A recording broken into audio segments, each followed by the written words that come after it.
Kehidupan astronot di atas pesawat ruang angkasa yang mengorbit sedikit abstrak. Setiap 24 jam, astronot di Stasiun Luar Angkasa Internasional ISS akan melihat 15 kali matahari terbit. Tetapi manusia telah dikondisikan oleh jutaan tahun evolusi, menjadi terbiasa dalam siklus 24 jam sehari. Manusia juga memiliki apa yang disebut ritme sirkadian, yaitu bangun dan tidur yang telah terprogram ke dalam otak dan tubuh kita. Tempat tidur harus dipilih dengan hati-hati, dan sangat penting di suatu tempat yang sesuai dengan kipas ventilator. Aliran udara memang akan membuat tidur sedikit berangin, tetapi itu lebih bagus dari tidur di tempat kedap. Tidak ada udara hangat di sisi malam ruang angkasa sehingga astronot di bagian yang berventilasi buruk bisa diserang oleh gelembung karbon dioksida yang mereka hembuskan sendiri. Alhasil, astronot akan kekurangan oksigen. Mereka bisa terbangun dengan sakit kepala yang membelah, atau terengah-engah. Beberapa jiwa pemberani akan mencoba tidur dengan mengambang bebas. Tetapi kemungkinan besar akan terganggu oleh tabrakan dengan filter udara yang mencoba menyedot mereka. Bersama dengan peralatan stasiun lainnya, semua kipas dan filter udara ini membuat malam menjadi bising. Beberapa astronot menyebut tugas di stasiun luar angkasa seperti tinggal di dalam penyedot debu raksasa. Beberapa astronot lebih suka tidur dengan penutup telinga. Tetapi sebagian besar astronot akhirnya menyesuaikan diri dengan kebisingan, sama seperti orang-orang di bumi yang terbiasa hidup di jalan utama perkotaan yang sibuk. Bagaimanapun, kebisingan itu berasal dari sistem yang didedikasikan untuk menjaga mereka tetap hidup. Setelah terbangun, para astronot cenderung berpostur seperti janin, bergerak tanpa beban di sekitar stasiun. Kadang-kadang disebut sebagai firasat simian, sikap alami manusia dalam gaya berat mikro. Mungkin saja itu adalah gema dari beberapa bulan tanpa bobot yang dihabiskan setiap embrio yang tumbuh mengambang di rahim ibunya. Para kru akan berpakaian secepat mungkin. Berpakaian bukan perkara mudah ketika anggota tubuh kita melayang-layang di sudut yang aneh. Mereka memakai pakaian sekali pakai, menggantinya setiap 3 hari sekali karena tidak ada mesin cuci di luar angkasa. Astronot biasanya mencuci dengan handuk basah, tidak ada pancuran di Stasiun Luar Angkasa Internasional. Kemudian, datanglah hari pertama dari 3 kali makan. Makanan luar angkasa telah meningkat pesat dalam hal rasa dan variasi, dibanding pada hari-hari astronot misi Apollo yang makanannya benar-benar beku. Namun, makanan luar angkasa disiapkan dan dimakan di bawah batas dasar yang sama.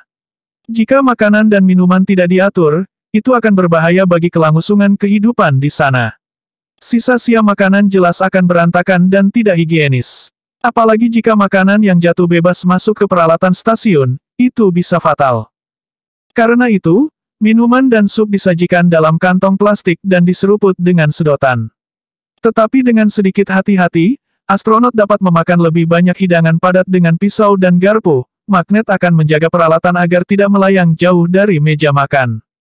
Oh ya, gaya berat mikro yang berkepanjangan juga bisa menumpulkan selera sehingga para astronot biasanya menyukai makanan pedas. Setelah makan, para astronot akan menyelesaikan tugas yang diberikan untuk hari itu, baik mengawasi eksperimen atau melakukan perawatan rutin pada peralatan stasiun. Dibutuhkan serangkaian mesin yang kompleks untuk membuat orang tetap hidup dan sehat di orbit.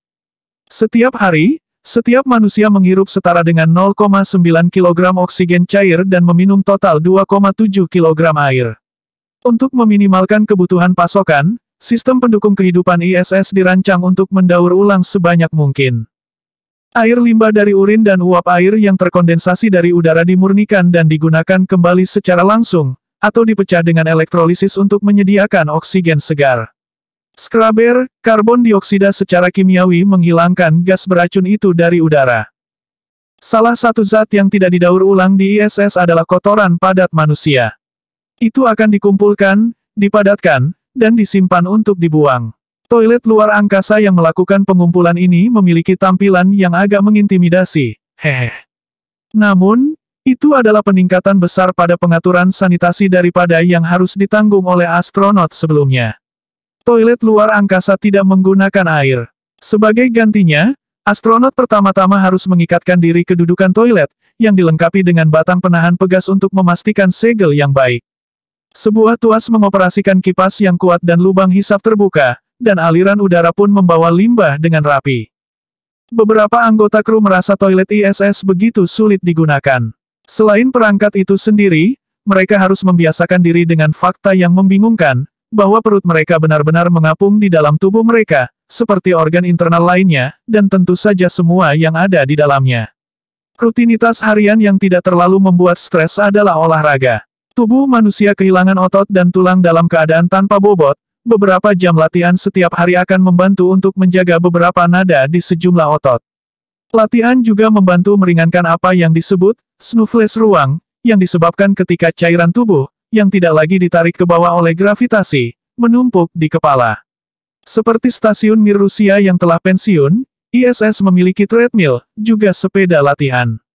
Untuk olahraga ini, para astronot harus mengikat diri ke mesin latihan.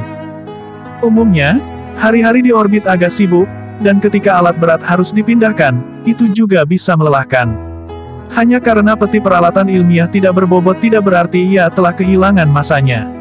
Astronot harus menarik dan mendorong melawan inersia, dan mereka sering bekerja di posisi yang aneh, di mana otot manusia tidak beradaptasi dengan baik. Namun, kru biasanya akan memiliki waktu luang sebelum tidur. Jam-jam ini sangat berharga bagi mereka. Ini adalah saat mereka bisa menulis email ke rumah, menonton DVD, atau mengirim pesan untuk bersenang-senang di radio ham. Orang-orang di bumi dapat melakukan hal-hal ini juga, tentu saja. Tetapi penghuni darat tidak akan dapat berbagi pengalaman rekreasi paling populer di luar angkasa, menyaksikan bumi berputar. Demi apapun, para astronot berani bersumpah, pemandangan itu tidak akan pernah membosankan.